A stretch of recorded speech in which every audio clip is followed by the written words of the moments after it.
621. Sinabi ni Lance, ito ay isang lipunan ng tao, gaano kakalakas ng loob.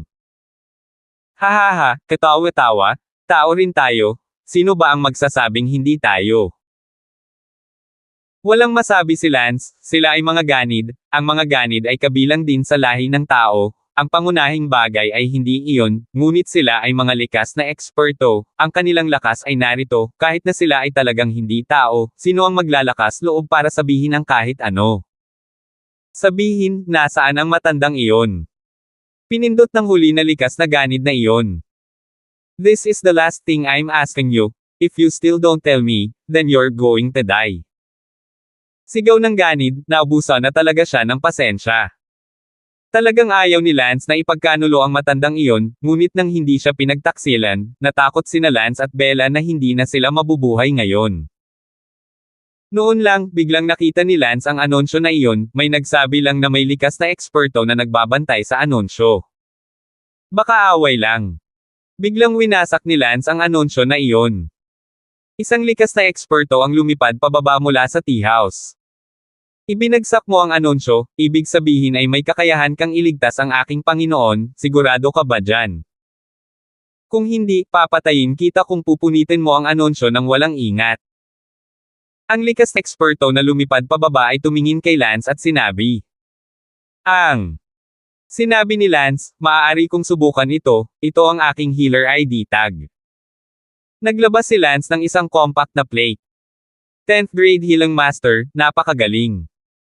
Sinabi ni Lance, ngunit ngayon ang tatlong ganid na ito ay gustong pumatay sa akin. Ang likas na dalubhasa na tumalon ay tumingin sa tatlong ganid, at nang walang sabi-sabi, bigla siyang humampes ng espada. Shoo!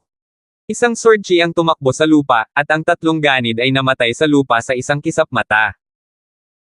Nagulat si Lance, ang likas na eksperto na ito na nagbabantay sa anunsyo ay napakalakas, at least siya ay isang perpektong likas, pinatay niya ang tatlong ganid na katutubo sa pamamagitan ng pag-indayog ng kanyang espada. Matapos patayin ang tatlong savage innates, sinabi ng malakas na lalaking iyon kay Lance, maaari ka nang umalis. Mabuti. Walang magawa si Lance, ayaw niyang gawin ito, ngunit pinilit siya ng tatlong ganid na ihayag ang anunsyo na iyon para iligtas ang fetus sa sinapupunan ng buntis na iyon. Sana, walang panganib. Bella, pumunta ka sa mansyon ng matanda at hintayin mo ako, susunduan kita pagtapos ko at sabay na pumunta sa Marshall Island. Sabi ni Lance kay Bella Palan. Hindi, gusto kong sumama sa iyo. Determinadong sabi ni Bella. Sa sandaling iyon, sinabi ng likas na ekspertong iyon, bawal pumunta ang mga tagalabas. Si Bella ay walang masabi ngayon, si Lance ay pumunta upang pagalingin ang buntis na babae, si Bella ay hindi isang manggagamot, si Lance lamang ang maaaring pumunta. Maging masunurin ka at hintayin mong sunduin kita. Sabi ni Lance. Sige. Walang magawa si Bella at bumalik sa mansyon ng matanda, naghihintay na sunduin siya ni Lance kapag tapos na siya at sabay na pumunta sa Marshall Island. Makalipas ang kalahating oras, dinala ng likas na ekspertong iyon si Lance sa isang napakarangyang classical mansion. Ang makapanirahan sa gayong marangyang klasikal na paninirahan ay tiyak na hindi isang ordinaryong tao, ang klasikal na paninirahan na ito ay katulad lamang ng mga mararangyang mansyon noong sinaunang panahon, ito ay masyadong kahanga-hanga at walang paltos na may kagalang-galang na dahilan kung bakit ang mga tao ay hindi namamalayan na mapuspos ng bagay na iyon. Momentum. Ang isang pribadong manggagamot ay naglabas ng isang anunsyo, iulat ito ng mabilis. Oo. Makalipas ang 2 minuto, may lumabas na babae. Nang makita ni Lance ang babaeng ito, nagulat siya, napakaganda, talagang napakaganda niya.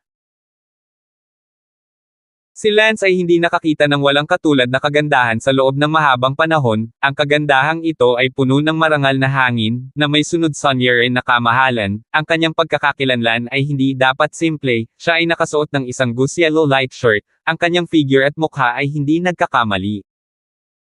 Ang kanyang mga hakbang ay magaan at bawat galaw ay puno ng isang uri ng kumpiyansa. Bukod dito, sa sandaling ito, ang martial momentum ng kagandahang ito ay napakalakas, si Lance ay maaaring sabihin sa isang sulyap na siya ay isang dalubhasa sa gitna ng katutubo. Langit, napakabata upang maabot ang likas na kalangitan, si Lance ay medyo nagulat din, ang edad na magandahang ito, sa karamihan, ay 1 taon na mas matanda kay Lance, o kahit nakaparehong edad. Lumapit ang dilag, tumingin kay Lance at nalilitong sinabi, napakabata. Ang likas na ekspertong iyon na nagpabalik kay Lance ay tumango at nagsabi, oo, Prinsesa Sakura, ipinakita niya ang kanyang Healing Master Identity Card, siya ay isang 10th grade Healing Master. Ang magandang babae na tinawag na Prinsesa Sakura ay nabigla, napakabata na nasa antas ng isang 10 baitang manggagamot. Kinawian ng dilag ang kanyang kamay at pinalabas ang lahat, naiwan lamang si Lance at ang kanyang dalawa sa bulwagan. Sinabi ng dilag kay Lance, ang pangalan ko ay Sakura Whale, ano ang pangalan mo? May isang pakiramdam ng pagpapakumbaba sa tono ng magandang babaeng ito, ngunit hindi nito ipinaramdam sa mga tao na siya ay may kamalayan sa sarili na higit na mataas, ngunit sa halip ay isang pakiramdam na hindi nakikita sa kanyang pag-uugali, na dapat ay may kinalaman sa kanyang pagkakakilanlan. Na masyadong marangal at palaging nagbibigay sa mga tao ng pakiramdam ng mapagkunwari na awtoridad, tulad noong isang sinaunang emperador ang nagpakita sa kanyang harapan ng hindi na kailangang magsalita, at ang karamihan ay nakaramdam ng inaapi. Lance. Lance, dahil inihayag mo ang anunsyo na iyon, dapat mong maunawaan kung ano ang dahilan ng iyong pagpunta rito. Sabi ng magandang babae. Sinabi ni Lance, malamang alam ko, sige, kung gusto mo talagang magligtas ako ng isang tao, bilasin mo lang, walang oras na mawawala. Maghintay ka, walang paraan na hahayaan kitang sumuko at pumasok para iligtas ang isang tao, kailangan kong pumasok at humingi ng permiso, dito ka maghintay. Naglakad ang magandang babae sa likod bahay at pumunta sa isang silid, sa sandaling nasa loob ng silid na ito, isang babae ng likas na kaharian ang nakahiga sa kama, malaki ang tiyan, pula ang mga kumot, tila marami siyang nalaglag ng dugo, ngunit ginamit niya ang kanyang likas na abstruse na enerhiya upang protektahan ang fetus sa kanyang tiyan, kung hindi ay nalaglag na siya. Ang buntis na babaeng ito na nakahiga sa kama ay may napakagandang hitsura at napakaranggal na katayuan, tila balisa siya kung ang fetus ay malaglag o hindi. Imperial Concubine, may isang binata sa labas, isang manggagamot sa 10 baitang, natatakot ako na hindi siya mas matanda sa akin, napakabata para maabot ang antas ng isang manggagamot sa 10 baitang, kailangan niyang magkaroon ng paraan na nasa loob. Ang abot ng mga hindi pangkaraniwang tao, gusto mo bang makita? Papasukin mo siya, dali. Abala ang buntis sa higa ni Lance. Mabuti. Naghihintay si Lance sa bulwagan, hindi nagtagal, ang magandang babae nakalalabas lang. Sinabi ng dilag, Lance, bago kita papasukin, kailangan kitang bigyan ng babala tungkol sa isang bagay. Naiinip si Lance, ano ba, ako ang nagligtas sa iyo, hindi ang dumating para magmakaawa sa iyo, kung patuloy kang magdadaldal, aalis na lang ako. Medyo nagalit si Lance, ito dapat ang nagmamakaawa kay Lance, bakit ganito ang tono, parang si Lance ang dumating para magmakaawa na iligtas ang buntis na babaeng iyon. Sinabi ng magandang babae, dapat kong sabihin sa iyo, ang babaeng buntis na iyon ay ang Makentab na kaharian, ang asawa ng hari, ang fetus sa tiyan na iyon, ay isang prinsipe, kung may mangyari man, ito ay magkakaroon ng napakaseryosong kahihinatnan, kailangan kong linawin ito. Sa iyo bago ka pumasok. 622. Nagsalubong ang mga kilay ni Lance, isa talaga itong taong marangal, ang asawa ng hari ng Lunaris Kingdom, ha? Pagkatapos, ang nasa harap niya na tinawag na Prinsesa Sakura ay dapat na ang prinsesa ng kaharian ng Lunaris.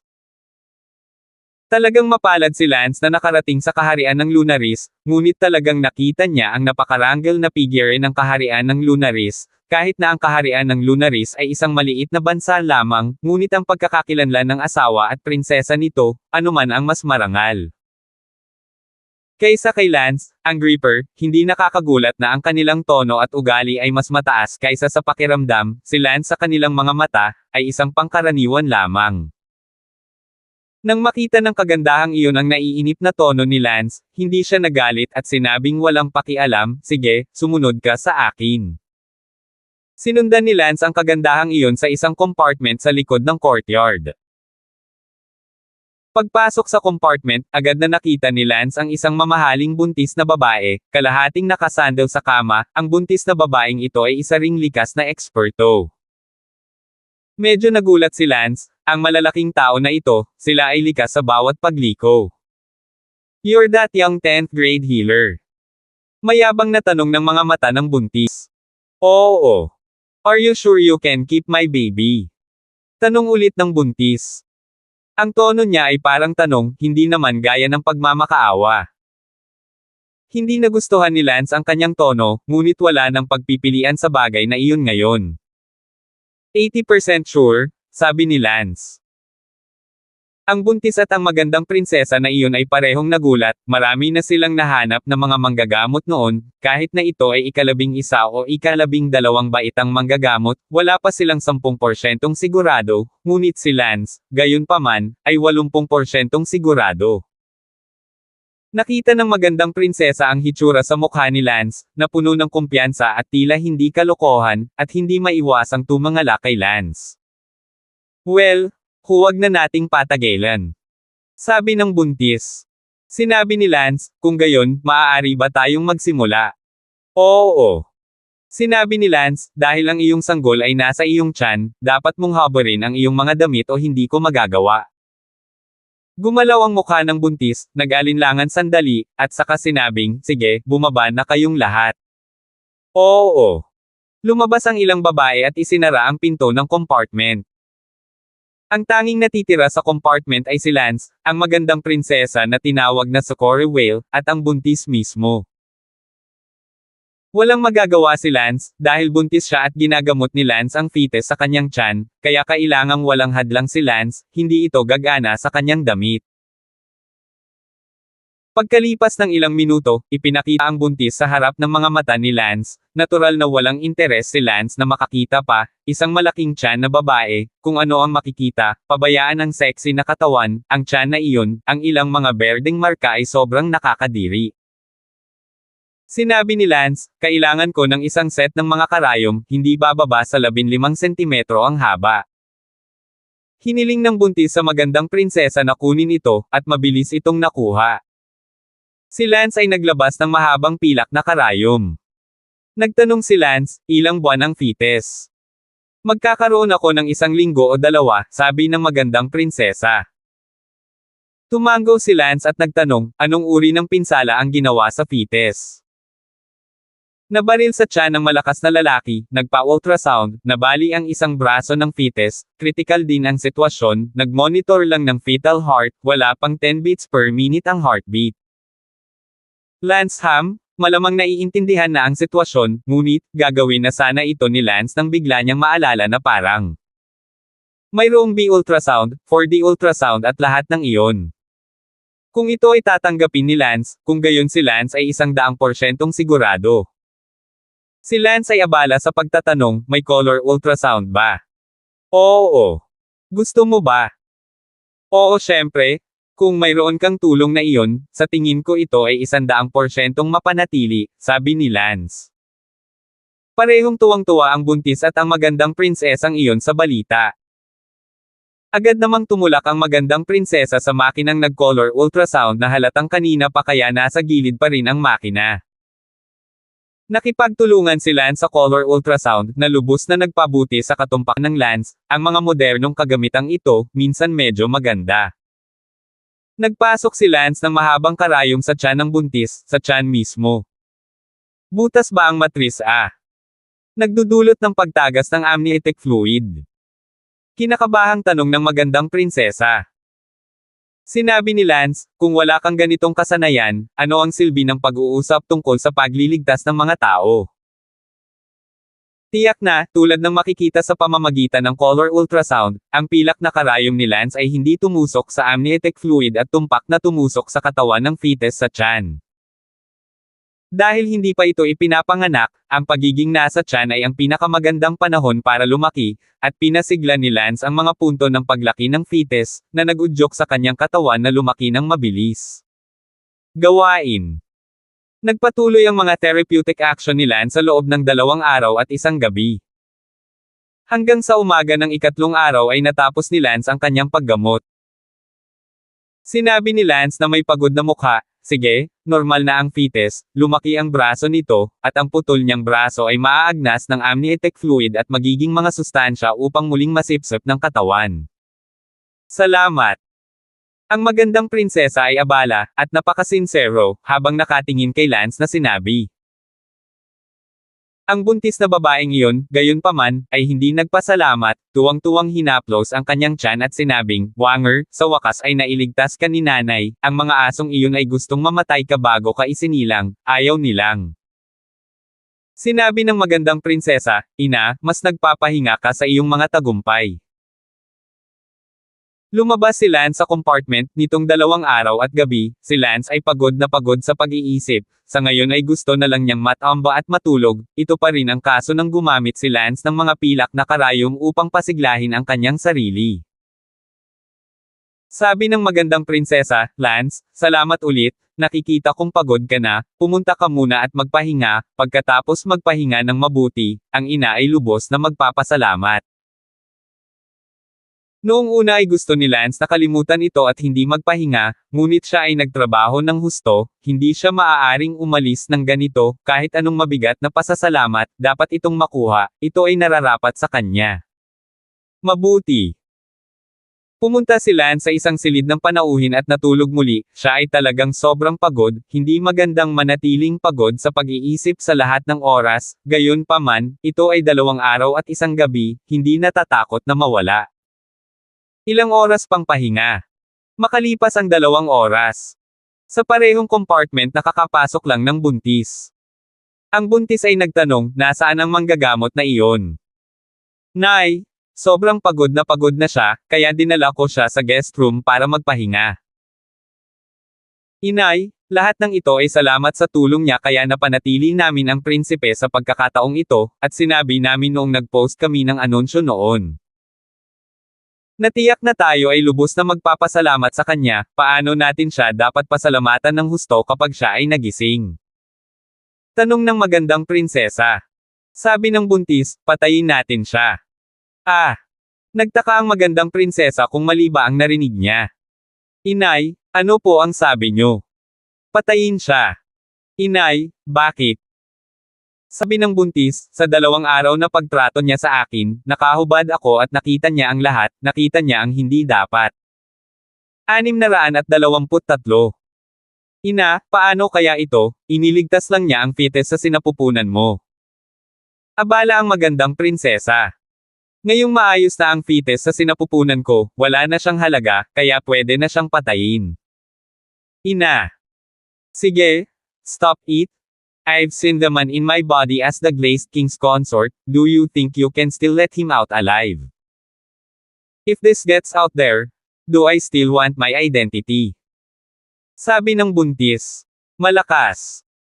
May mga walang puso at walang utang na loob na mga tao sa lahat ng dako, ngunit syempre, ang pinakamahalagang bagay ay si Lance ay masyadong mababa sa kanyang paningin para maging isang ordinaryong tao na maaaring patayin sa kalooban.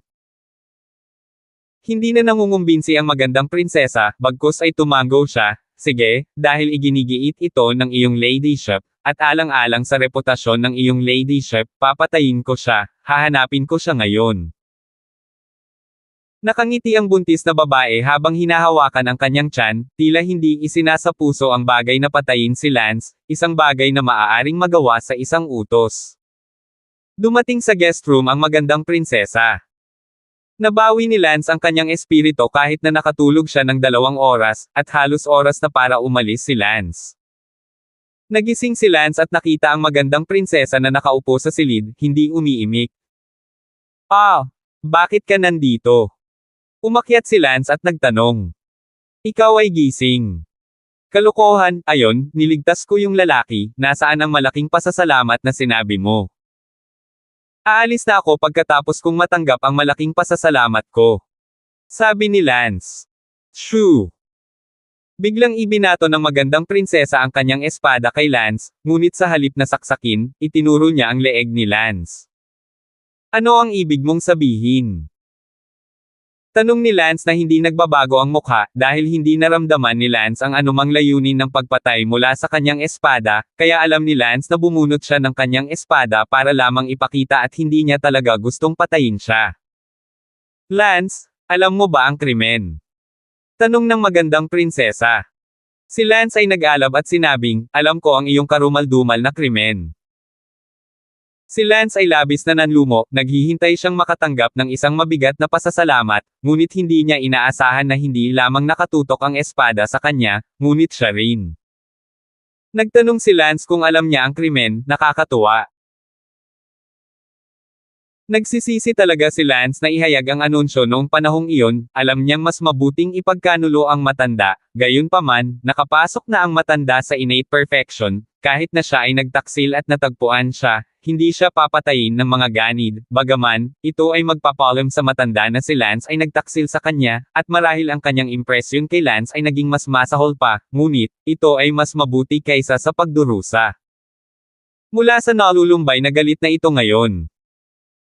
Nakita ng magandang prinsesa na sumabog si Lance, napakunot ang kanyang mga kilay, at sinabing, Lance, sa panahon ng iyong paggamot, nakita mo ang lahat ng bagay tungkol sa Empress. Ang Empress ay lubos na nag-aalala sa bagay na ito, siya ang babae ng Lunaris Kingdom, ang kanyang katawan ay Maislan, imposibleng tingnan ito ng ibang tao maliban sa hari. Kaya naman, ipinadala ako ng inang Reyna upang patayin ka, alam mo ba ang krimen? Galit na sinabi ni Lance, alam ko ang iyong mga kasalanan, gusto mo bang sabihin ko ito sa pangatlong beses? Anong mga asawang basura, talagang sineseryoso ang kanilang sarili, ang asawa ng hari ng Lunaris ay ano, ang bansang Lunaris ay isang bansang bala, ay Yanhuang Empire isang lata ng umutot. Talbog ka nitong bala bansa, maliksi pa rin sa harap ko magpanggap kung ano ang mataas at makapangyarihan, talagang maliksi katawa-tawa, hindi maaaring ipaalam sa pangalawang tao na makita, at pagkatapos ay bakit hayaan mo akong hawakan ang kanyang fetus? Bakit hindi mo na lang ako hinaipan yung room bago ko ginawa? Psycho! Ikaw! Nakita ng magandang prinsesa si Lance na iniinsulto ang Makintab na bansa. Ano ka ba, may lakas ng loob na patayin ako. Bumantong hininga si Lance, naramdaman ni Lance na ang magandang prinsesa na ito ay walang balak na patayin siya, kaya naman naglakas loob siyang sabihin iyon, kung ito ay isang taong gustong pumatay. Sa kanya, hindi magkakaroon ng ganitong uri ng ekspresyon si Lance. Sa madaling salita, pinagsisihan ito ni Lance, kung alam niya iyon, hinding-hindi sana nagpakamatay si Lance para pumunta sa ang pagtulong sa buntis na babaeng iyon na panatilihin ang kanyang fetus, what a white wolf. Bumantong hininga ang magandang prinsesa, ibinaba ang kanyang espada at sinabing, kukunin kita ngayon din, sumunod ka sa akin. Hindi kumibo si Lance at agad na sumunod palabas ng silid. Kasama ni Lance, lumabas ang magandang prinsesa sa likod ng pinto at papunta sa kalye. Sinabi ng magandang prinsesa, umalis ka, gayunpaman, nailigtas mo ang prinsipe, salamat, ngunit gusto ka ng reyna na patayin, makakatulong lang ako. Ikaw nang ganito. Huminga si Lance, paano ang ipinangakong mabigat na pasasalamat? Kailangan pa ring magpasalamat sa ngayon. Ang Glazed Kingdom, napakagandang bansa, ako, si Lance, ay natuto. Medyo nahihiya ang magandang prinsesa, medyo nahihiya talaga ang Indian consort sa Makintab na bansa, ngayon lang din nalaman ng magandang prinsesa na si Lance ay hindi mamamayan ng Makintab na bansa, ito ay ang Yanhuang Empire, tulad ng isang manggagamot, hindi galing sa Glazed Country, medyo sayang. Hindi ka pa ba aalis, naghihintay na magpadala ng iba ang ina upang patayin ka? Sabi ng magandang prinsesa. Sinabi ni Lance, itong prinsesa, napakawalang muwang mo pa rin, sigurado akong ang dalaga mo ay mas tusong tao kaysa sa iyo, hindi ako naniniwalang hindi niya nakikita na ayaw mo akong patayin. Kaya, siguradong nagpadala na siya ng iba para hintayin ako sa ibang lugar, at akala mo na iligtas mo ako. Upang maging ligtas, kailangan kong ihatid mo ako palabas ng Glazed Kingdom, at ngayon ay susunduan ko na. Girlfriend ko mula sa Greengrass Alley, at I-escort mo ako hanggang doon. Kumunot ang noo ng magandang prinsesa, na para bang sinabihan siya ni Lance na posible, at sa kanyang kaalaman tungkol kay Nymphet, hindi niya talaga hahayaang umalis si Lance ng buhay ng ganoon kadali. Good. I'll escort you out of the Glazed Kingdom. Tumango ang magandang prinsesa. Ibilang mo na medyo may konsensya ka. Cut the crap and bilasan mo. Si Lance, na sinamahan ng prinsesa, ay pumunta sa Greengrass Lane. Si Bella ay naghihintay sa kanya sa pasukan ng mansyon ng Greengrass Lane. Si Lance ay matagal nang nawala. Si Bella ay naghihintay na sa bake. Bumalik ka na. Bella, pumunta ka kaagad at umalis sa Macintab na bansa. Nakita ni Bella Pallen ang magandang prinsesa at nalilitong nagtanong, sino siya? Bahala na kung sino siya, tara na. Mabuti. Hindi pumasok si Lance upang batiin ang matanda at agad na tumungo sa airport, at syempre, ang magandang prinsesa ay nag-escort sa likod, kahit na hindi pa siya nagsasalita ng isa pang salita sa kabuuan, naglalakad ng halos 10 metro sa likod ni Lance. Bago lumabas ng Greengrass Alley, isang likas na eksperto ang biglang lumutang pababa mula sa bubong, ang parehong likas na eksperto na nagbabantay sa anunsyo sa tea house noong araw na iyon. Nang makita ng magandang prinsesa ang likas na ekspertong iyon, agad siyang lumipad at tumayo sa harap ni Lance, tinitigan ang likas na ekspertong iyon. Lance, anong ginagawa mo? Tingnan mo prinsesa, dumating ang aking nasasakupan upang patayin si Lance sa utos ng kanyang kamahalan. Get out of my way. Malakas na saway ng magandang prinsesa. Prinsesa, sana ay padaliin mo ako. Ang aking nasasakupan ay kumikilos din sa ilalim ng utos. Sinabi ng ina na hindi niya dapat hayaang mabuhay si Lance, kung hindi, ang ina ay talagang hindi nasisiyahan na makitang hubot-hubad, prinsesa. I told you to get out of my way. Malakas na nagsalita ang magandang prinsesa, naglalabas ng hindi kapani-pani walang aura sa buong katawan niya, at ang likas na ekspertong iyon ay hindi lamang nanginginig. 624. Prinsesa. Kung hindi mo ako hahayaang makawala, huwag mo akong sisihin sa pagiging masungit. Ang likas na ekspertong iyon ay hindi nang ahas na suwayan ang utos ng prinsesa at matapat na umiwas. Ligtas na pumunta si Lance sa airport at nagtanong tungkol sa katotohanan na nagkataon na bukas sa publiko ang Woolen Island sa mga araw na ito. Bagamat hindi madalas bukas ang Marshall Island, kadalasan ay nagbubukas ito ng isang beses bawat buwan o dalawa, at bukod pa, si Lance ay estudyante ng Marshall Academy, kaya hindi na kailangang hintayin itong magbukas, maaari siyang pumunta doon anumang oras. Sumakay sina Lance at Bella sa eroplano patungong Marshall Island, at ang magandang prinsesa na iyon ang nag-escort sa kanila dito. Sa eroplano lang sinabi ni Lance kay Bella ang nangyari sa nakalipas na 2 araw, kasama na kung bakit gusto siyang patayin ng buntis na iyon. Galit na galit si Bella, ito ay mapangahas, puting mata na lobo, tama na ayaw mong makialam nang makita mo ang anunsyo, napakasarap kumain, at talagang ikinalulungkot ko na pinayuhan kitang tulungan siya. Si Bella ay mukhang nagsisisi, kung hindi dahil sa ang magandang prinsesa na iyon ay mas matino, kung gayon si Lance ay ipinadala sa bibig ng tigre. Sige, tapos na? Safe naman ngayon? Itong Glazed Kingdom, ang sama ng impression. Medyo mahina ang mood ni Lance at papunta na siya sa Woolen Island, kung saan may mga bagay na nagpalungkot sa kanya.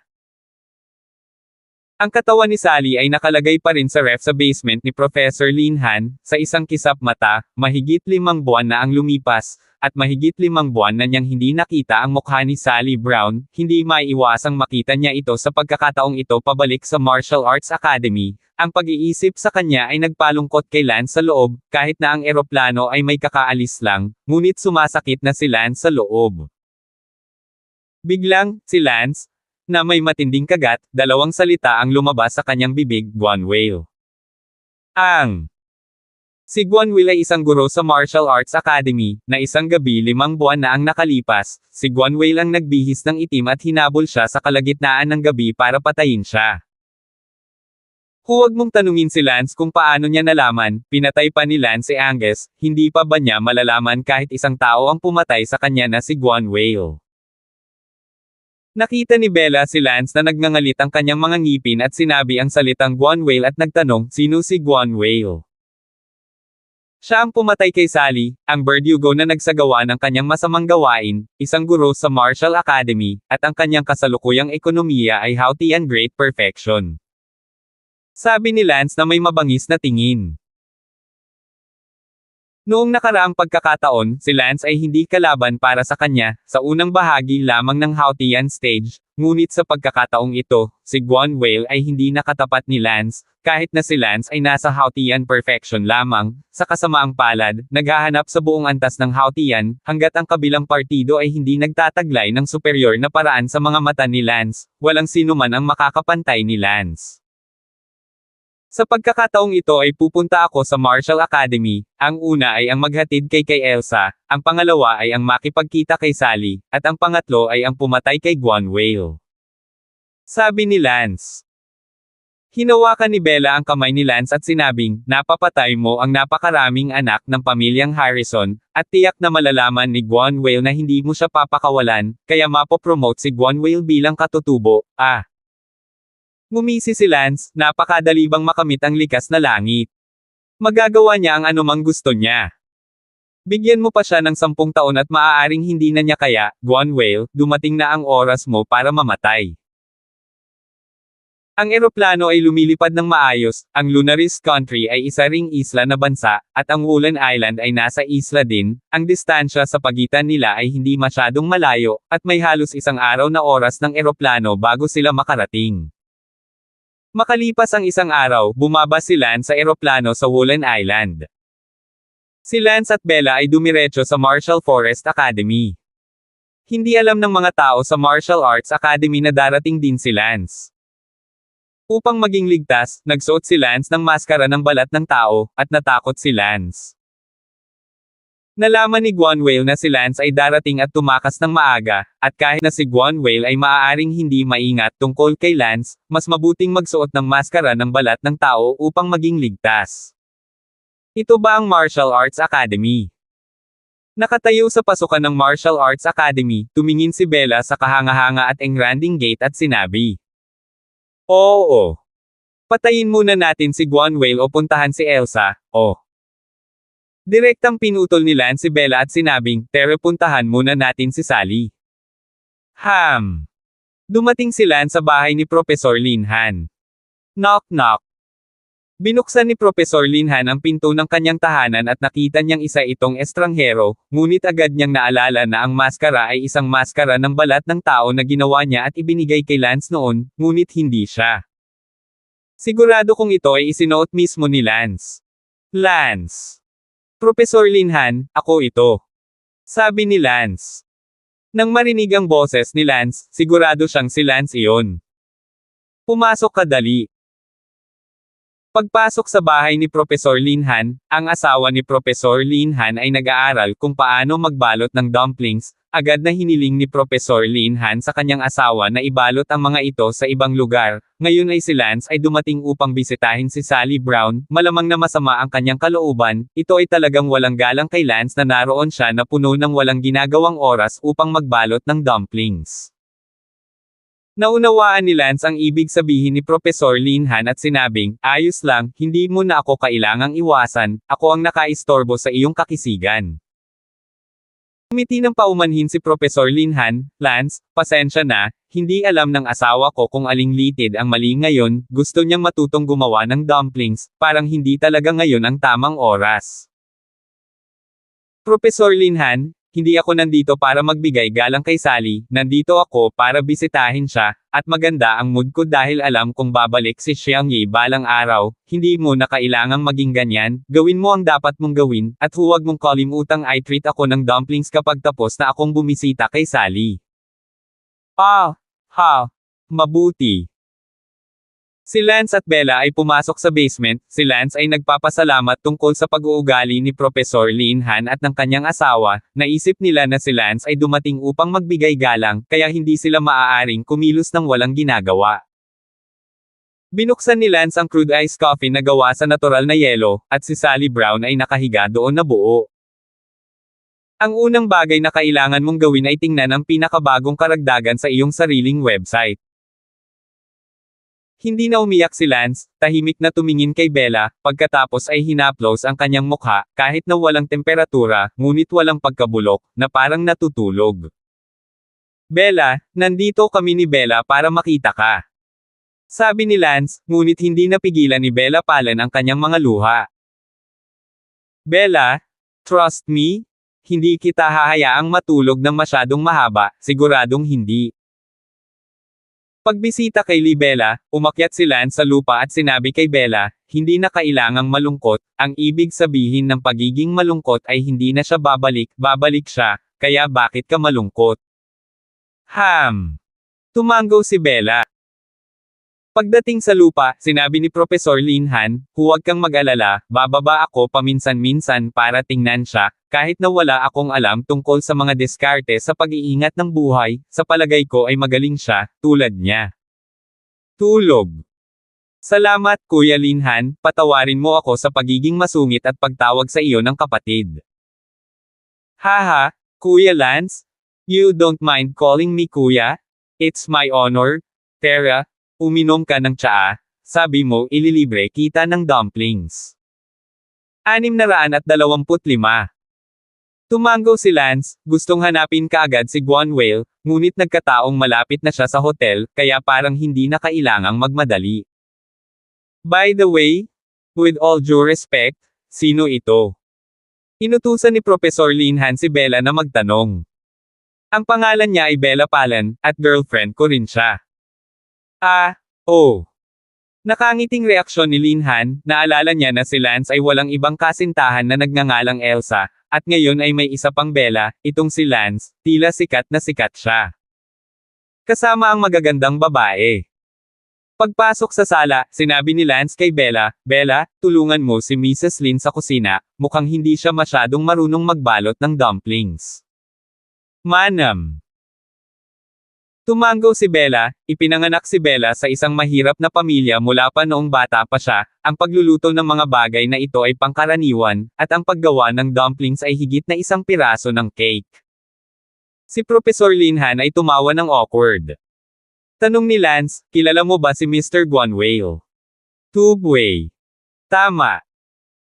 Ano ba ang hinahanap mo Guanwale? Maraming guro sa Martial Arts Academy, ngunit sa kasamaang palad ay hindi ko siya kilala, kung hindi, maaari kitang ipakilala sa kanya. Oh! Si Lance ay kumain sa bahay ni Professor Linhan, mga dumpling, ngunit lahat sila ay niluto ni Bella Pallen, ang asawa ni Professor Linhan ay nag-aaral pa lamang. Ang mga dumplings ay masarap, at ang mga kasanayan ni Bella ay napakalakas pa rin. Pagkatapos ng tanghalian, papatayin ni Lance si Guanwale. Ang pagpatay sa isang guro ng Martial Academy, ito ang unang pagkakataon na nangyari ito sa Martial Academy. Ngunit hindi alam ni Lance kung saan nakatira si Guanwale, at hindi pa nakita ni Lance ang tunay na mukha ni Guanwale, kaya medyo nahirapan pa rin siyang mahanap, ngunit medyo mahirap lang. Dumiretso si Lance sa Genius Restaurant. Hindi pa nakita ng mga tao sa Genius Restaurant ang maskara ng balat ng tao ni Lance, kaya hindi nila alam na si Lance iyon. Sinabi ni Lance sa may-ari ng Genius Restaurant, Boss, bigyan mo ako ng impormasyon, alam mo ba kung saan nakatira si Teacher Guanwale? Oh, nasaan siya ngayon, may hahanapin ako sa kanya.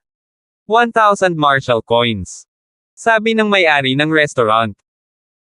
Direktang nag-swipe si Lance ng 1,000 Martial coins kapalit ng impormasyon, natural na hindi ito iisipin ng may-ari ng Genius Restaurant bilang isang paraan para patayin si Guanwale, kung hindi ay baka hindi niya naibigay ang impormasyon kay Lance. Sige, maghintay ka muna dito, lalabas ang B-Special Messenger na ito para hanapin siya ngayon, maaari mo ring tingnan ang virtual screen palagi. Sige salamat.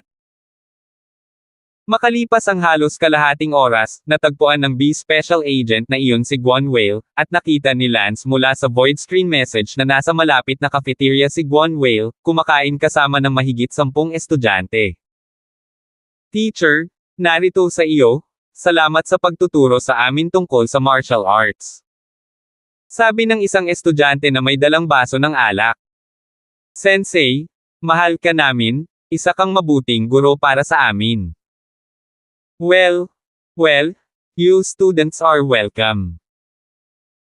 Sabi ng girong iyon ng Guanwale na may mabait at magiliw na mukha, na tinitingnan ang kanyang hitsura at ugali, tila siya ay isang mabuting tao na minamahal ng kanyang mga estudyante. Gayunpaman, nakita ngunit naramdaman ni Lance na ito ay isang pagong na bastard, isang ipokrito at isang tunay na kontrabida.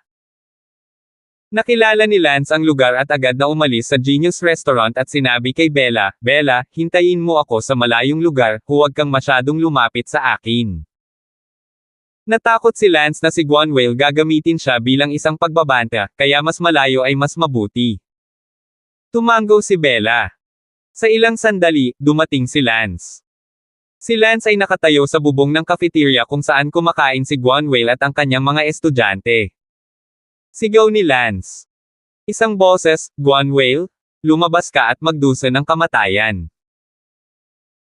Boses Megatron. Sa mga sandaling ito, gulat na gulat din ang mga kumakain sa karinderyang ito. Iniisip kung mali ba ang narinig. Sa private room nitong karinderya ay natulala rin si Guanwale at ang kanyang mga estudyante. Sa unang pagkakataon ay akala nila mali ang kanilang narinig. Sa nakalipas na ilang buwan, si Elsa at ang kanyang mga kaklase ay pumunta sa cafeteria upang kumain ng magkasama. Sa Genius Restaurant, ang may-ari ng restaurant na babawiin na sana ang B-Special Guard pabalik, matapos makita ang reaksyon ni Lance, agad siyang sumuko sa pag-withdraw at sa halip ay inilagay ang larawan ng B-Special Guard na ito sa virtual screen ng buong Genius Restaurant. Walang nakitang reaksyon si Lance sa unang sigaw, kaya sumigaw siya muli, "Guanwale, lumabas ka at magdusa ng kamatayan." Sa pagkakataong ito, malinaw na narinig ng lahat, oo, si Guanwale, isang guro sa Sword Law Department. Nagulat si Guanwale na kumakain sa private room. "Teacher Guan, may tumatawag sa iyo para lumabas at magdusa ng kamatayan." "What the hell? Sino te?" Kung sino man ang maglakas loob na hindi gumalang sa ating guro Guan, pagod na siyang mabuhay. Hindi pa nagsasalita si Guanwale, ngunit isa-isang nagalit ang grupo ng mga estudyante. Sa oras na ito, may isa pang sumigaw, "Guanwale, bulok mong aso, hindi ka lumabas para tanggapin ang kamatayan." Galit na galit si Guanwale, malamig ang mukha, hinampas niya ang mesa at nagngangalit ang mga ngipin, "Ano ba, sino ang naghahanap ng kamatayan?" Si Guanwale ay sabay na tumalon palabas ng bintana. Naalarma ang lahat ng mga estudyante at guro sa karinderyang ito na kumakain. Ang mga estudyante na kumakain kasama si Elsa ay nagsabi, "Si Guan ng Sword Law Department natin, may sumisigaw sa labas para patayin si Teacher Guan ng ating departamento." Sinundan din ni Elsa ang kanyang mga kaklase palabas ng cafeteria upang pumunta. Si Guanwale ay isang guro ng Sword Law Department. Narinig din siya ni Elsa, isang guro sa ika-4 na taon ng Sword Law Department o isang guro na may prestihiyo pagkatapos ng lahat. Sino ang naghahanap ng kamatayan? Tumayo si Guanwale sa harap ng cafeteria at umungol ng galit.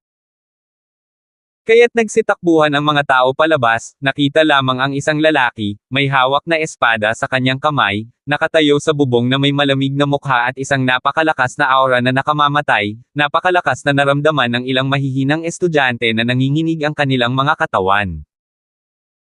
Tumingin si Guanwale sa lalaki sa bubong, galit na galit, hindi niya kilala ang taong iyon, at, ang naramdaman ni Guanwale mula sa momentum ng kanyang katawan, ay isang perpektong tao ng hautian. Isang hautian perfectionist na gustong pumatay sa kanya, iniisip. Na ang kanyang Guanwale hautian perfectionist realm ay for show. Kumain ka ba ng candy para bumangon doon? Ang lahat ng mga estudyante at guro na tumakbo palabas ay hindi alam na ang taong nakatayo sa bubong ay si Lance, at naisip kung sinong estranghero o maging guro ito. Nang makitang may nagtangkang pumatay sa guro, lahat sila ay galit na galit, at syempre, nasa gilid sila ni Guanwale. Sa Genius Restaurant, lahat ay tumingin sa void screen at nanginginig. Hindi naman, sino ang nagtatangkang pumatay kay Teacher Guanwale? Magaling na teacher si Teacher Guanwale very responsible sino ba naman ang gustong pumatay sa kanya Wala sa mood si Lance na mag-unmask ngayon, nakatingin si Lance kay Guanwale sa ngayon, gusto lang niyang putulin siya sa laki, si Sally ang namatay sa kanyang mga kamay. Bagamat si Guanwale ay tumanggap din ng utos mula kay Angus, gayunpaman, ang pagpatay ni Guanwale kay Lance ay ganoon lang, hindi niya pinatay si Sally Brown, hindi inutusan ni Angus si Guanwale na patayin si Sally Brown, ngunit sinusubukan lang niyang akitin si Lance, kaya hindi karapat-dapat si Guanwale na makiramay. Guanwale? Ngayon ang araw na mamamatay ka. Walang pakialam na sabi ni Lance. Umuumbok ang mga ugat sa mukha ni Guanwale, naramdaman niya na, sa ngayon, na sinisigawan sa publiko ng isang Hautian perfection, napahiya siya sa harap ng napakaraming estudyante, at gusto niyang patayin ang anak ng asong ito. 626. Well, hindi tiyak kung sino ang mamamatay. Galit ding sabi ni Guanwale. Ang mga mata ni Lance ay napuno ng paghamak habang siya ay nakatingin kay Guanwale na may nguso, wala pang kalahating taon na ang nakalipas, siya ay hinabol ng anak ng isang asong ito at halos mamatay, ngunit sa ngayon, sa mga mata ni Lance, ang anak na ito ng isang napakahina ng asong babae. Natakot si Lance na matalo niya ang anak ng asong ito nang hindi gumagamit ng oyayi, at kung gagamit siya ng oyayi, natatakot ako na wala siyang anumang pagtutol. Mamatay. Binunot ni Guanwale ang kanyang espada at hinampes hanggang sa bubong para patayin si Lance. Godman Sword? Wow! Ipinapakita ni Teacher Guanwale ang kanyang Godman Sword, nanig ko na natutunan niya itong Godman Sword dahil nakita niya ang Godman na nagsasanay ng espada sa kanyang pagtulog. It's actually the Godman Sword, sure enough, malalaman ko kung nandoon o wala kapag ginawa ko na. Nag-uusap ang lahat pagkatapos makita si Teacher Guanwale na kumilos.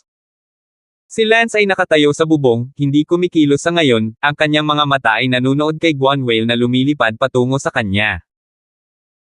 Anong uri ng Divine Sword? Sa walang kabuluhan, nakikita ni Lance sa isang sulyap na ang tinatawag na Divine Sword na ito ay may magagandang galaw, ngunit walang kabuluhan, niloloko lang nito ang mga mababang antas na estudyante.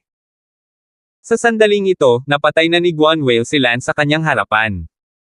Sabay espada ni Lance. Si Lance ay hindi kumuha ng anumang kasanayan sa espada gamit ang espadang ito ay isang ordinaryong espada lamang. Gayunpaman, ang espadang ito ay direktang tumama sa balikat ni Guanwale. Mabilis din ang reaksyon ni Guanwale at agad na tumalikod at bumagsak muli sa lupa. Nagulat ang lahat nang makitang laslas ni Lance ang balikat ni Guanwale sa sandaling ginawa niya ito. Sa katunayan, si Lance ay gumamit lang ng oyayi, at nang siya ay papatayin na ni Guanwale, si Lance ay nagpadala ng isang note ng oyayi, at si Guanwale ay nakaramdam ng ulirat ng biglaan, at bagaman ito ay 0 point lamang. At isang segundong kawalan ng ulirat, kahit na 0 point at isang segundo, sapat na iyon para masugitan siya ng kamatayan. Kaya naman, tinaga siya ng balikat ni Lance gamit ang isang espada, at ang dugo sa kanyang balikat ay nabahira na ngayon ng pula ang kalahati ng kanyang balikat. Nakatingin na ngayon si Guanwale kay Lance, ang kanyang katawan ay hindi maiwasang manginig. Sa 0 point lang at isang segundo, si Lance ay may lahat ng oras sa mundo upang putulin ang kanyang ulo. Gayunpaman, hindi pinutol ni Lance ang kanyang ulo, nasugatan lamang ang kanyang balikat. Hindi alam ng mga taong nakapaligid sa kanya, akala niya ay sa balikat lang siya nasugatan, ngunit siya lang ang nakakaalam na siya ay mawawalan pa ng buhay sa sandaling iyon. Sa makatuwid, nang tumingin muli si Guanwale kay Lance sa sandaling ito, nanginginig na lamang siya, at ang galit na naramdaman niya kay Lance ay nawala na. Si Guanwale ay hindi nang ahas na sumulong muli at sinabing, "Itong kapatid, maaari mo bang sabihin sa akin kung bakit mo ako gustong patayin?" Ngumuso si Lance, "Kapag namatay ka, sasabihin ko sa karamihan kung bakit gusto kitang patayin." Ayaw sabihin ni Lance kay Guanwale kung bakit siya namatay, gusto ni Lance na patayin siya ng may malinis na budi, kahit na hindi niya alam kung bakit siya namatay, ang pakiramdam na ito ay mas malala pa kaysa malaman kung bakit siya namatay. "Hahaha, wala akong sama ng loob sa'yo, bakit mo ako pinatay? Anong klaseng tao ba ako?" Guanwale sa Martial Arts Academy, magtanong ka lang at malalaman mo, "I'm a noble teacher and treat my students like sarili kong anak." Ngumisi si Lance, kahit na ikaw ay karapat-dapat na gumamit ng mga salita tulad ng berong birtod at maharlika, sa kasamaang palad, hindi ko lang sasabihin sa iyo, papatayin kita ng hindi nagpapahinga sa kapayapaan, hindi ko rin alam kung bakit ka namatay. Nagnganglit ang mga ngipin ni Guan Whale sa galit, kung kaya niya, siya talaga. Nais niyang putulin si Lance sa laki upang maibsan ang kanyang puot, ngunit alam na niya mula sa pakikipaglaban na katatapos lang niyang gawin na hinding-hindi siya makakapareha ng taong ito na hautian perfection. Kaya naman tinanong niya si Lance kung bakit niya ito pinatay. Kung hindi, bakit niya kalokohan at papatayin na lang si Lance. Marami sa mga nanonood, gayunpaman, ay hindi nasisiyahan kay Guro Guan Whale. Teacher Guan? Nilinaw na ng mga tao na gusto kanilang patayin, ano pa ang kalokohan mo sa kanya, hindi ka naman mamamatay kasama niya Tama na Teacher Guan, tinatanong mo pa kung bakit kanya pinatay ngayon, ginagawa mo na parang nagmamakaawa ka sa kanya, magmukhang sama ng loob kaming mga estudyante, ayoko ng teacher namin. Mabuli ka ng ganito, bilasan mo at patayin mo itong anak na ito, ano man ang dahilan kung bakit kanya gustong patayin. Ang bawat isa ay nagsabi ng isang pangungusap sa iyo at isang pangungusap sa akin. Gayunpaman, labis na nanlumos si Guan Whale, kailangang maging kalaban ng isang tao para hindi mamatay. Sigurado si Guan Whale na hindi siya kalaban ng isang tao, paano pa ba siya hindi mamatay na may kasama? Si Lance ay nakatayo pa rin sa bubong, hindi kumikibo, nakatitig kay Guan Whale. Nakita ni Lance ang mga mata ni Guan Whale at nakitang napakasaya nito, gusto ni Lance na mamatay siya sa walang magawa at walang magawang takot, na mas kasiya siya kaysa sa pagpatay sa kanya. Na may isang saksak. Sinabi ni Lance, Guan Whale, bakit hindi ka pumunta dito at magdusa ng kamatayan? Kailangan ko bang umakyat dito sa sarili kong pagsang-ayon? Nagnganga ang ngipin ni Guan Whale at sinabing, anak ng asungot, hindi kita kilala, ang lakas ng loob mong iulat ang iyong pangalan. Ngumuso si Lance, huwag kang mag-alala, i-report ko sa sarili ko ang pangalan ko at kung bakit kita pinatay sa lahat ng estudyante, kaya lang, hindi mo iyon maririnig dahil sasabihin ko sa lahat pagkatapos mong mamatay. Si Guan Whale ay mukhang labis na nasasaktan at nanlulumo, talagang gustong-gusto niyang malaman kung sino ang taong ito at kung saan siya nagkaroon ng sama ng loob sa kanya, ngunit hindi lang sinabi ni Lance sa kanya, na naging dahilan ng kanyang pagiging malungkot. Guan Whale? Malapit na ang oras, pwede ka nang mamatay. Pagkasabi noon, tumalbog si Lance sa magkabilang paa at pumunta para patayin si Guan Whale. Sigaw ni Guan Whale, what the hell? No grievance you kill me? I won't let you get away with it, hindi ako nagagalit, akala mo pusa akong may sakit. Nang matapos magsalita si Guan Whale, gumuho ang mga damit sa kanyang katawan, lumantad ang mga kalamnan sa kanyang katawan, ang kanyang buong katawan ay tila napunta sa isang uri ng siklab. Sa kasamaang palad, hindi pa rin ito napigilan ang oyayin ni Lance. Puff! Nang hindi inaasahan ng lahat, sinaksak ni Lance ang kanyang espada sa lalamunan ni Guan Whale. Ang puso ni Guan Whale ay tumingin kay Lance nang hindi sinasadya. Naghiyawan din ang lahat, hindi inaasahan ng lahat na papatayin ni Lance si Guan Whale ng ganoon kabilis, dahil mukhang hindi man lang lumaban si Guan Whale, sa normal na mga pangyayari, kahit na imposible para kay Guan Whale. Upang patayin ng hindi naglalagay ng anumang pagtutol. Kung sakaling wala ka sa ulirat, magagawa mong patayin si Guan Whale sa isang iglap, at pagkatapos ay mapapatay mo siya sa isang iglap. Maraming mga guro na nanunood sa dilim ay may galit na mga mukha, sa una ay naisip nila na imposible para kay Lance na talagang mapatay si Guan Whale, dahil napakaraming guro ang nanunood dito, hinding-hindi nila hahayaan si Lance na magkaroon ng pagkakataong patayin si Guan Whale, ngunit pinatay si Guan Whale sa ilalim mismo ng kanilang mga ilong. Maging ang principal, na nasa hindi kalayuan sa sandaling ito, ay inisip na may sapat na oras upang iligtas si Guan Whale, na nakakaalam.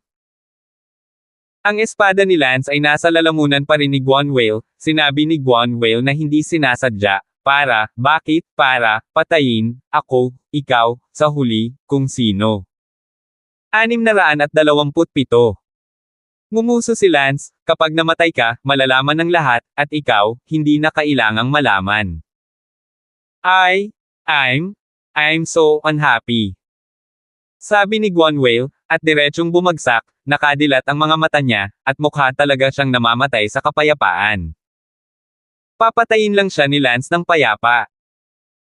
Sa oras na ito, lahat ng mga estudyante sa paligid ay galit na minumura si Lance, ngunit walang sino man ang nang-ahas na lumapit, dahil si Guanwale ay hindi man lang kalaban, at wala sa ibang mga guro at estudyante ang kalaban, at maaari lamang silang magalit ng isang beat. Lumipad ang dekano at sinabing, itong kaibigan, pinatay mo ang isang guro ng aking martial arts academy, kung hindi mo ako mabibigyan ng makatwirang paliwanag para dito, hindi ka aalis ng buhay. Tumingin si Lance sa principal at sinabing, Principal, bibigyan kita ng paliwanag. Sino ka? Bakit mo pinatay si Guanwale? Malakas na nagsalita ang principal.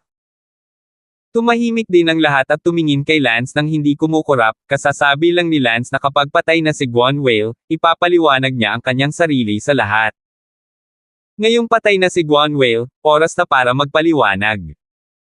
Walang ibang sinabi si Lance, inilantad niya ang maskara ng balat ng tao sa kanyang mukha sa publiko, at biglang, ang mukha ni Lance ay malinaw at walang katulad na ipinakita sa harap ng lahat.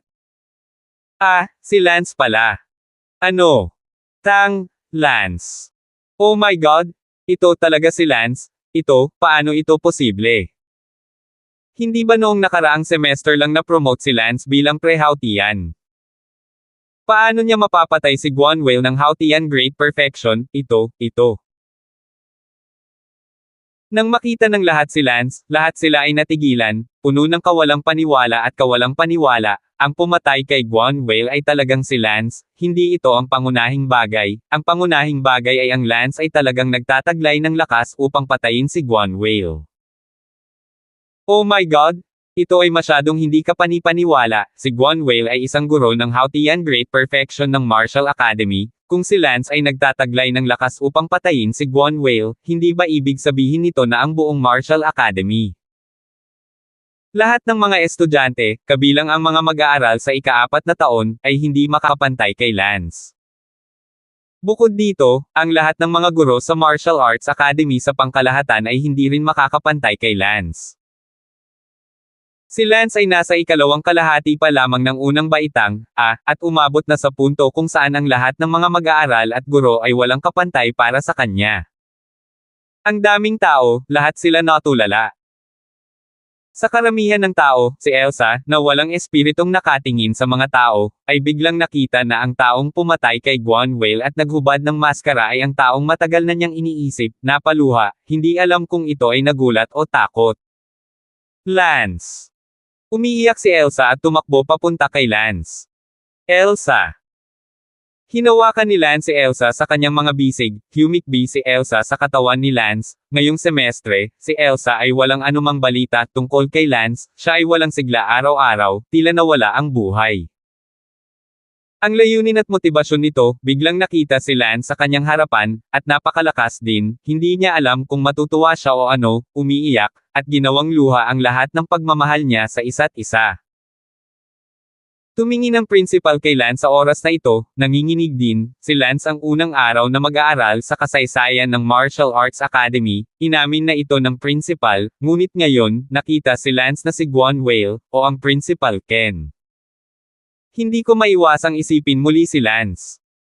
Dahil dito, hindi na kailangang magpaliwanag pa si Lance. Ang principal, bilang isang taong nakakaalam ng kwento sa loob, natural na alam kung bakit pinatay ni Lance si Guanwale, ngunit hindi alam ng mga nanonood, kaya kailangan ni Lance na magpaliwanag sa lahat ng mga estudyante at guro. Gayunpaman, hindi nagmamadaling magpaliwanag si Lance sa sandaling ito, ngunit pinatahimik muna si Elsa. Pagkaraan ng ilang minuto, humupa ang pananabik ni Elsa. Sinabi ni Lance kay Elsa, bumaba ka at hanapin mo muna si Bella. Nandito rin si Bella Palen. Oo, doon. Tumingin si Elsa sa direksyon ng mga mata ni Lance at talagang nakita niya si Bella. Agad na pumunta si Elsa sa tabi ni Bella. Elsa to nangyari, ang momentum sa katawan ni Bella ay napakalakas, hindi lang siya maikukumpara, namangha si Elsa. Captain Shu. Si Bella ay abala sa pagbati kay Elsa, sa impresyon ni Bella, si Elsa pa rin ang imahe ng kapitan ng pulis na iyon, ang unang impresyon ay hindi nagbago ng ganoon kabilas. Bella, hindi na ako pulis, maaari mo akong tawaging Elsa, ngayon ikaw at ako ay parehong girlfriend ni Lance, dahil wala tayong pakialam sa isa't isa, kung gayon maaari tayong ituring na magkapatid, tulad ni Siang. Dati kaming dalawa niyon. Medyo awkward na sabi ni Elsa. Sister Shu. Tawag ni Bella sa mahinang boses, nakaramdam lang ng awkward sa una. Bahagyang namula si Elsa at tumango, nagtanong, Bella, bakit ang lakas mo bigla? Akala ko hindi mo alam kung fu. Ang kalagayan mo ngayon. Maagang hauti yan. Ah. Tunay na nabigla si Elsa, hauti yan, sus, sa mata ng mga dakilang pamilya ng Yanhuang Empire, ang mga maaaring tumuntong sa Hautian ay hindi na mahina. Sa pamilya ni Elsa, sinumang pumasok sa Hautian realm, kahit na siya ay isang junior, ay isang elder at nagtataglay ng mataas na katayuan sa pamilya. Ikaw. Sister Shu? Pag-uusapan natin ito mamaya, malapit ka na ring makapasok sa Hautian, kahit nahihijitin mo ako ngayon. Paano ba yon? Nasa middle stage pa lang ako ng inner gate ngayon. Bahagyang ngumiti si Bella, si Elsa ay nasa gitnang yugto na ng inner gate, ito ay talagang malakas. Sinabi ni Lance sa mga mag-aaral at guro, pinatay ni Guan Whale ang aking kasintahan na si Sally Brown, siya ang alipin ni Angus, kaya alam na ninyong lahat kung bakit ko pinatay si Guan Whale, tama, ayos lang, maghiwa-hiwalay tayo. Sinabi ni Lance sa principal, ang kabaitan mo sa pagligtas sa buhay ko noong nakaraang semestre, hinding-hindi ito makakalimutan ni Lance. There's no need to be polite, you're the first talented student of my martial academy, it's my due, kung nalampasan mo na lahat ng estudyante at guro, ano ang plano mo? Anong plano? Sabi ng principal, sa lakas mo, ganap kang makakapag-apply para makapagtapos, o, kung gusto mong manatili at maging guro, maaari ka ring maging propesor. Sinabi ni Lance, principal, mas mabuting mag-apply ako para sa graduation, pumunta ako sa akademya sa pagkakataong ito para harapin ang ilang mga personal na bagay, bukod pa, wala akong oras na manatili sa Martial Academy ng mahabang panahon. Tumango ang principal at sinabing, medyo alam ko rin ang tungkol sa iyo, ang dahilan kung bakit hindi ko sinabi sa iyo ang tungkol sa pagpatay ni Guan Whale sa iyo noong nakaraang semestre ay orihinal na para protektahan ka, tutal, ang pamilyang Harrison ay hindi na isang bagay na maaari mong masaktan ngayon. Pero hindi ka kasing fragile gaya ng inaakala ko. Salamat principal, aalis muna ako. Tumango si principal, at lumipad si Lance sa tabi ni na Elsa at Bella. Sinabi ni Lance, pumunta ka muna sa aking dormitoryo. Lumakad palayo si Lance kasama ang dalawang dilag na nakikita ng publiko. Iniwan ng isang larangan ng inggit at selos na laway, si Lance ay napakalakas na ngayon sa martial arts, at mayroon pa ring dalawang nakamamanghang dilag na sasamahan siya, upang makapaghalo hanggang sa puntong ito ng buhay ni Lance, ito ay talagang sapat na para sa hindi mabilang na mga estudyante. 628 Bumalik si Lance sa dormitoryo, si Xavier at Jimboy ay abala rin sa pagtakbo pabalik, nasa Genius Restaurant lang sila kaya nakita na rin nila ang lahat. Lance. Kuya Lance, ikaw ba talaga ito? Isang semestre na, ang laki na ng pinagbago mo. Sabi ni Jimboy. Tumingin si Lance kina Xavier at Jimboy na may bahagyang ngiti, papalapit na rin ang ikalawang semestre, pumunta si Lance sa Makintab na bansa upang manatili ng halos isang semestre. Xavier, Jimboy, halos isang semestre na kitang hindi nakikita, pareho kayong nag-improve. Nahihiyang sinabi ni Xavier, talagang malaki ang aming pag-unlad kumpara sa iyo. Natalo mo na ang guro ng Hautian Perfection, isipin na noong una tayong nag-enroll sa Novus Village, tayo ay nasa iisang kaharian, ngayong malapit na ang unang taon. Tapos na, ako lang ang Inner Perfection, at ikaw na ang Hautian Perfection. Sinabi ni Jimboy, hayaan mo na lang ako, nasa outer gate perfection lang ako pagkatapos ng isang taon, may pagkakaiba ang dalawang major realms. Tinapik ni Lance ang kanilang mga balikat bilang pampatibay loob, ipagpatuloy ang mabuting gawain. Alam din nila na hindi maikukumpara ang mga taong hindi likas na talento. Pinalamig ni Lance ng ilang salita ang kanyang dalawang kasama sa silid, pagkatapos ay pumasok sa kanyang silid, kung saan nagsasalita sina Bella at Elsa. Isinara ni Lance ang pinto. Elsa, nasa gitna ka ngayon ng inner gate, umuusad ng medyo mas mabilis kaysa sa inaasahan ko. Ngunit si Bella ay nasa huling yugto na. Oh, Elsa? Ito ang Iron Tree Heart? Kunin mo muna? Sa loob ng 7 o 8 araw, mapopromote ka sa Inner Gate Perfection, o kahit na sa Inner Gate Great Perfection. Huwag kang magtaka, gawin mo lang ang gusto mo. Sinabi ko sa iyo, ang bagay na ito, kung ito ay lumabas, maaari itong magdulot ng pagkasira ng isang malaking pamilya. Nang inig ang katawan ni Elsa, hindi na siya muling nagsalita at agad itong kinain, binigyan siya ni Lance ng napakamahal na bagay, sobrang naantig siya. Ang puso ng Iron Tree na ito, maging ang pangkalahatang antas ng mga pamilya ng Yanhuang Empire, maging ang mga pamilya sa antas ng hari, ay maaaring hindi makuha ito, hindi ito dahil sa walang sapat na kapangyarihan, ngunit ito ay isang bagay na halos wala na sa ang mundong ito, isang kayamanan na halos imposibleng mahanap, gaano man kalakas ang kapangyarihan, ito ay walang silbi. Matapos itong kunin ni Elsa, sinabi ni Lance, ngayon, bilasan natin at umalis sa Martial Academy. Pagdating ko sa Martial Academy, ang balita ay malapit nang makarating sa tainga ng pamilyang Harrison ng Yanhuang Empire. Sa oras na iyon, ang pamilyang Harrison ay tiyak na magkakaroon ng maraming likas na eksperto na personal na naghahanap sa akin, walang puwang para sa akin na magkaroon ng away sa pamilyang Harrison. Para saan? Tanong ni Elsa, hindi siya nag-alinlangan sa mga salita ni Lance, kung alam ng pamilyang Harrison, ang ulo ng pamilyang Harrison sa antas na ito ay malamang na darating para patayin siya ng personal. Umalis ka sa Marshall Island. Sabi ni Lance. Manam. Tumingin si Lance kay Elsa at sinabing, Elsa, nakita ka lang ng buong paaralan na sumugod para yakapin ako at nakita din akong umalis kasama mo at ni Bella, kaya natatakot ako na dumating ang pamilyang Harrison at pilitin.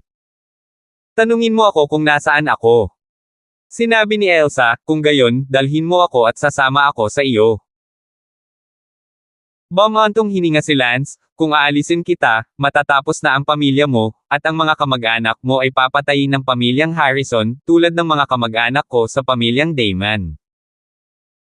Noong nakita mo lang ako, hindi mo na talaga dapat nagmamadaling lumabas, ikinulong ka ng pamilya mo sa bahay mo at hindi ka pinayagang lumabas, para lang maiwasan ang pakikipag-ugnayan sa akin.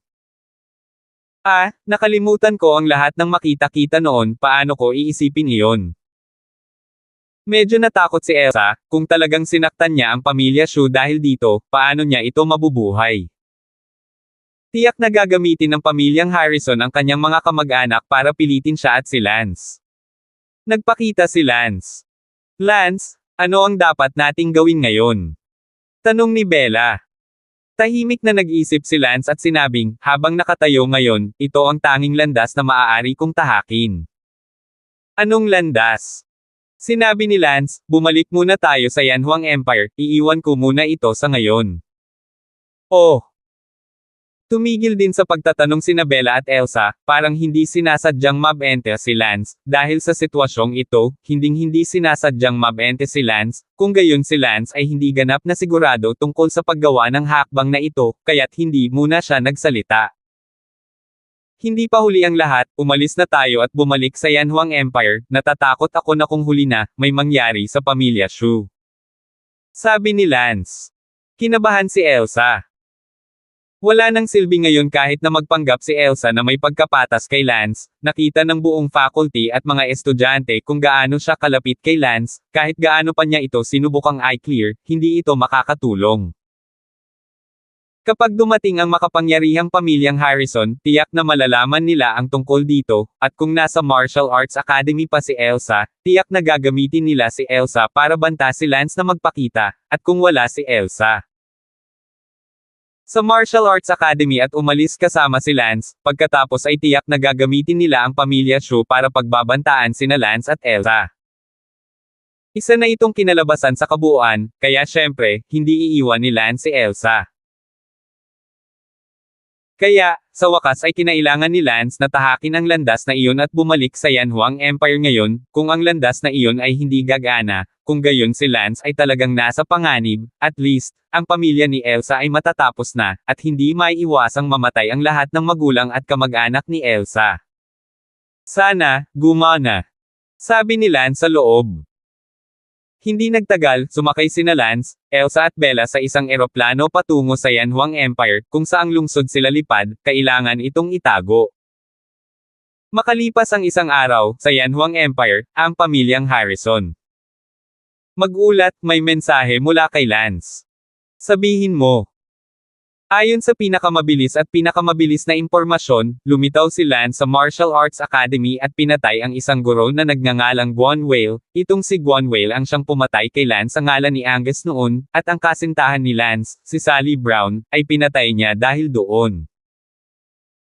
Lance, pumunta agad tayo sa Martial Arts Academy sa lalong madaling panahon, siguraduhing mahanap si Lance, kahit anong clone na makakahuli sa kanya. Oo. Ang pamilyang Harrison ay hindi mabagal, mabilis silang nagpadala ng mga tao sa Martial Arts Academy, at lahat sila ay likas na eksperto. Si Lance ay naging isang mabigat na kaaway ng pamilyang Harrison, lahat ay hinahawakan ng mga Harrison family innate level expert. At si Lance ay gumugol na ng isang araw sa eroplano. Pagkatapos ng lahat, ang Martial Forest Academy ay medyo malayo sa Yanhuang Empire, at ang eroplano ay 2 araw na biyahe, kaya kailangan ng oras upang maihatid ang mensahe pabalik. Ang pinakamaagang maaaring ito ay 1 araw mamaya. Bagamat imposible para sa kanila na mahanap si Lance sa Martial Arts Academy, hindi maiiwasang imbestigahan nila ang relasyon ni Lance kay Elsa. Kaya't ang unang ginawa ni Lance nang bumalik siya sa Yanhuang Empire ay nauugnay sa Shu. Kaligtasan ng pamilya, sana ay maging matagumpay ito at mayroon lamang 2 araw si Lance para gawin ito. Ang lahat ay nakasalalay sa kapalaran. Sa eroplano, si Elsa, na nagpalipis ng araw, ay biglang napansin na ang kaharian sa kanya ay tumaas. Nakapasok na ako sa Inner Perfection Realm, paano nangyari ito? Gulat na sabi ni Elsa. Gayunpaman, tumawa sina Lance at Bella. 629. Bamulong si Bella, Sister Shu, huwag kang kabahan, ito ang resulta ng bagay na pinakain ka ni Lance, ngayon sa eroplano, huwag ka nang magsalita. Manam. Tumango si Elsa, nabigla ang kanyang puso, naunawaan niya sa wakas, sinabi ni Lance na kung ikalat ang bagay na ito, sapat na itong maging sanhi ng pagkalipol ng isang malaking pamilya, ito ay talagang magandang bagay. 1 araw lamang pagkatapos niyang kunin ito, at nakapasok na siya sa Inner Gate Perfection. Sabi ni Lance, tinatayang pagkatapos ng 1 linggo, mapopromote ka sa Inner Gate Perfection, sige, balik tayo. Pagkaraan ng 1 pang araw, ang 3 ni Lance ay bumalik sa Yanhuang Empire. Agad na tinawagan ni Lance si Sarah, umaasang hindi pa siya naturukan ng euthanasia noon pa man. Gayunpaman, ang hindi inaasahan ni Lance ay hindi na sinagot ni Sarah ang telepono. Ano ang dapat nating gawin? Hindi sinasagot ni Sarah ang kanyang telepono. Si Lance ay balisa sa loob. Siguro alam ni Sarah na gusto mo siyang puntahan, kaya hindi niya sinasagot ang telepono. Sabi ni Elsa. Tungkol kay Sarah, alam na rin ni Elsa ang tungkol sa kanya. Anong klaseng pamilya ang pamilya ni Sarah? Ano ang apelyido ni Sarah? Umiling si Lance at sinabing, hindi ko alam, tatawag pa ako ng ilan, sana mas ondo niya. Si Lance ay gumawa ng 4 o 5 sunod-sunod na tawag, at sa wakas, sa pang-6, si Sarah ang sumagot. Hello, who is this? Boses ng isang lalaki ang nanggaling sa kabilang side. Well. Tumalo ng kilay ni Lance at abala siya sa pagsasabing, hello, nandito ba si Sarah? Sino ka? Kaibigan ako ni Sarah, huwag mong sabihing maagang na-euthanize si Sarah. You even know this, parang kaibigan ka talaga ni Sarah noon pa. Ano, mula noon? Si Sarah siya. Naramdaman ni Lance na sumabog ang kanyang ulo, medyo hindi makapaniwala. Si Sarah ay naturukan na ng euthanasia. Oo, na-inject na siya. Kailan? Bakit maaga? It was her choice, but it's a coincidence na tumawag ka, na-inject siya just 2 hours ago. Oh my God, so she's dead now. Nagsalita si Lance. Hindi, may 24 na oras pagkatapos ng euthanasia injection, at sa loob ng 24 na oras na iyon, masaya si Sarah, at magiging napakasaya niya kasama ang kanyang pamilya, na tinatamasa ang mga huling sandali niyang magkasama. Ano ka ba, Sarah? Ako ang kasambahay niya, narinig kong tumutunog ang telepono sa kwarto ni Sarah, kaya pumasok ako at sinagot ito ng pribado. Nasa parents niya ngayon si Sarah, enjoying her last moments with them. Well, I don't care what kind. Nang kaibigan mo sa kanya, hilingin mo siya, maging masaya at walang anumang sakit, salamat. Hindi, sandali lang. May sasabihin ka pa ba? Ngayon mo lang ako kakausapin kung sasabihin mo ulit, hindi ka na makakausap ni Little Sarah sa huling sandali niya. Senior Butler, I want to know Sarah's address. I want to give her a final ride, kahit na magpadala lang ng bulaklak sa kanyang puntod. Nag-alinlangan ang iba. Pakiusap, malaki ang ginawa sa akin ni Sarah. Well, I see that you even know such a secret thing about her, and I think that you and she is really friends. Remember, we're in Boundless House, Fragrant Mountain Garden, Fragrant Mountain Villa. Salamat.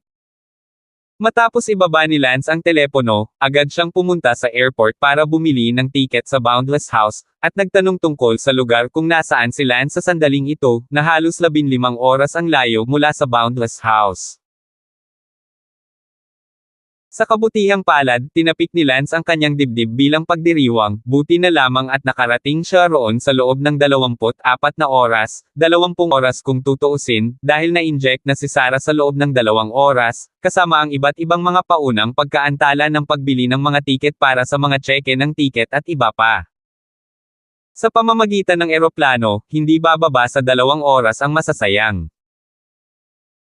Bilang karagdagan sa 15 oras sa pamamagitan ng eroplano, mayroon pang 5 oras na natitira, na kailangan pa ring dumating ni Lance sa bahay ni Sarah sa tamang oras, kaya ang oras ay napakaapura pa rin.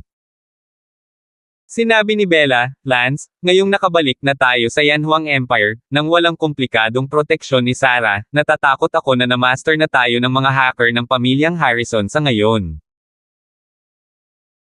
Tumango si Lance, naisip ko na iyon. Kumuha ang pamilyang Harrison ng 20 nangungunang hacker para hanapin ako, at ngayon nang walang tulong ni Sarah, inaasahan ko na sa lalong madaling panahon ay malalaman na ng pamilyang Harrison ang aking pag-iral, at malalaman din ang tungkol sa mga record ng tawag na kakagawa ko lang, at malalaman ko pa na sumakay ako ng eroplano papunta sa Boundless Mansion. Sa oras na bumaba ako sa eroplano sa Boundless House, natatakot ako na ang mga likas na eksperto ng pamilyang Harrison ay naghihintay na sa akin sa ilalim ng eroplano. Ano kung gayon? Si Elsa ay nababalisa din. Ngumiti si Lance, hindi bale, lahat ay nasa aking inaasahan, kapag malapit na tayo sa Boundless House, tumalon tayo sa eroplano. Tumalon sa eroplano. Gumamit ng parachute para tumalon sa eroplano, kung gayon, ang paghihintay sa akin ng Harrison sa paliparan ay magiging walang laman, wala ng oras para mag-alinlangan ngayon, kailangan kong pumunta sa kanyang bahay bago mawala ang euthanasia na gamot ni Sarah, bagaman ito ay puno ng hindi kilalang mga kadahilanan ng panganib, ngunit kung hindi ako tinulungan ni Sarah, kung gayon ako ay natagpuan at nalipol noon ng mga Harrison, kahit ano pa ang kailangan kong subukan ng kaunti pa, ang iba pa, ito ay nasa Diyos. Mabuti. Hindi nagtagal ay sumakay na sa eroplano ang 3 tauhan ni Lance.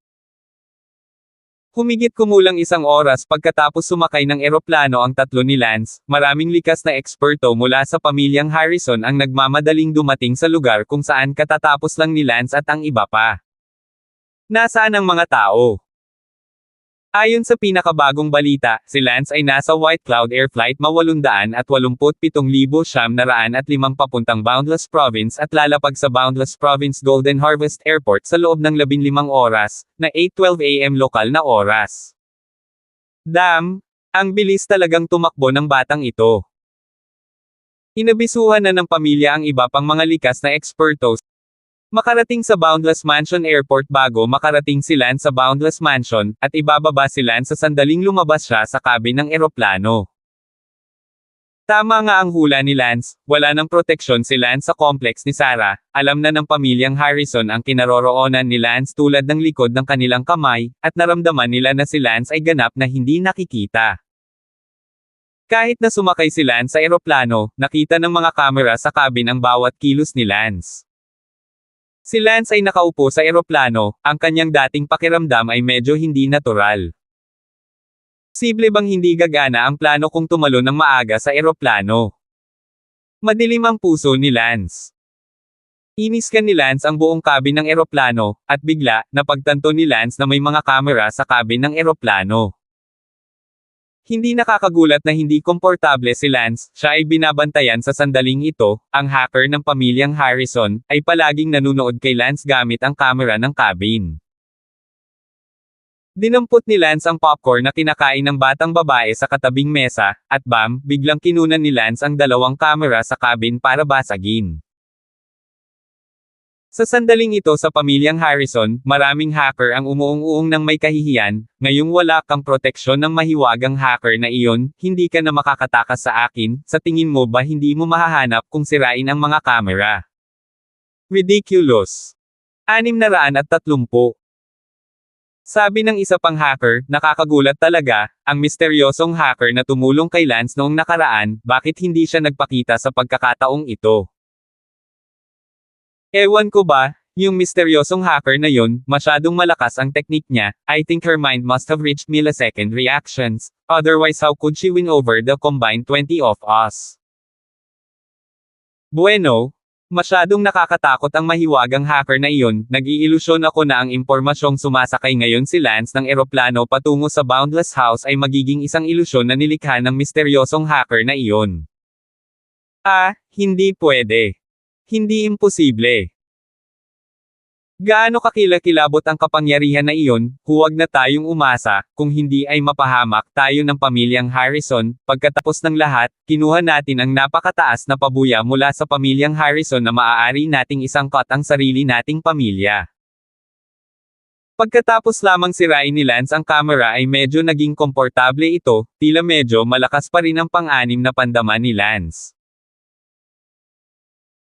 Ang oras sa eroplano ay hindi maayos, maliban na ang eroplano ay halos kalahating oras ang layo mula sa Boundless House nang bigla nitong marinig ang anunsyo, "Kumusta mga pasahero, nakatagpo na kayo ng malalakas na agos ng hangin sa unahan, babalik ang eroplano sa pinakamalapit na paliparan sa lupa at magpapatuloy sa Boundless House kapag angkop ang panahon para ipagpatuloy ang paglipad, mangyaring maging handa sa paglapag, mangyaring patawarin ang anumang abala na naidulot. Pupunta ako." Si Lance ay walang katulad na nanlumo, nakakatakot. Nagmamadali na si Lance, kung ang eroplano ay dumating sa Boundless Mansion sa oras, si Lance ay magkakaroon lamang ng 5 oras, bukod pa, si Lance ay kailangang tumalon ng maaga mula sa eroplano, kaya ang pagkaantala ay mas mahaba, at ang huling 5 oras ay maaaring hindi man lang mahanap ang tahanan ni Sarah. Ngunit ano ba, kalahating oras na lang ang kulang sa puntong ito, may nangyaring ganito. Si Lance ay orihinal na nagplano na tumalon nang pumasok siya sa mga hangganan ng lungsod ng Boundless Bahay. Ngunit kalahating oras pa ang layo, at hindi bababa sa 5 o 600 kilometro ang layo mula sa Boundless Prefecture. Lance, hindi makakadaan ang eroplano. Tumingin si Bella kay Lance, na parang hinihintay niyang magdesisyon si Lance. Kinagat ni Lance ang kanyang mga ngipin at sinabing, "Tapos na, wala na akong pakialam, tumalon na tayo sa eroplano, hindi na tayo makaka-atres sa pinakamalapit na lungsod para sa pansamantalang landing, kailangan nating tumalon mula sa eroplano." Sinabi ni Elsa, ngunit kalahating oras, hindi bababa sa 5 o 600 kilometro ang layo mula sa Boundless Mansion. We'll see then. It's up to the gods. Bumantong hininga si Lance. Hindi nagtagal, nakahanda na ang tatlo ni Lance at tumalon pababa sa emergency escape window. Gayunpaman, malakas ang bagyo. Ang tatlong tao na orihinal na magkahawak kamay ay biglang natangay ng bagyo. Gayunpaman, handa na si Lance at inilabas ang climbing rope sa kanyang katawan. Swoosh! Sa kalangitan, sinali ng mga lubid ni Lance sina Bella at Elsa, pagkatapos ay nanatili silang tatlo sa isang tiyak na distansya upang mahulog sa lupa. Nang malapit na sila sa lupa, mabilis na binuksan ni Lance ang kanyang parachute, gayon din sina Elsa at Bella. Kahit na mas malakas ang bagyo, lahat sila ay mga martial arts practitioner, kaya hindi sila masyadong mahina. Sa wakas, ligtas silang nakarating sa lupa. Kumusta na kayo? Ayos naman kami. Tara, pagkalapag pa lang natin sa langit, may nakita akong highway sa unahan, punta tayo sa highway kilometers and grab any car we can, baka makarating pa tayo sa Infinity House. Sabi ni Kaylee Lee. Mabuti. Hindi nagtagal ay dumating si Lance sa high-speed na kilometro. Nakita ni Lance ang isang Porsche Benz mula sa malayo, huminto si Lance sa gitna ng kalsada, at nagpreno ang Porsche. Nang huminto ang sasakyan, nagmura ang may-ari ng kotseng iyon, inilabas siya ni Lance. Elsa, Bella, sumakay ka na sa kotse. Si Lance ay nagmaneho palayo sa Porsche. Sa buong daan, si Lance ay bumibilis sa 250 kada oras, nagsusumikap na maabot ang Boundless House sa loob ng 2 oras.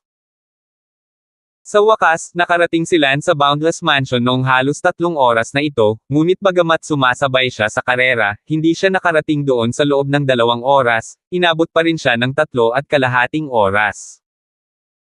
Pagkarating ni Lance sa Boundless Mansion, agad siyang nag-set up ng navigation pati na rin ang paraan ng pagtatanong ng direksyon, at sa wakas ay nakarating sa Fragrant Mountain Garden. Gayunpaman, ang buong Fragrant Mountain Garden ay na-wall off, na nangangahulugang ang buong Fragrant Mountain ay pribadong lupain. Sa bundok na ito, mayroong isang villa, manor, palasyo, at iba pang mga gusali na itinayo sa buong lugar, na mukhang isang maliit na nayon na may kahangahangang pakiramdam.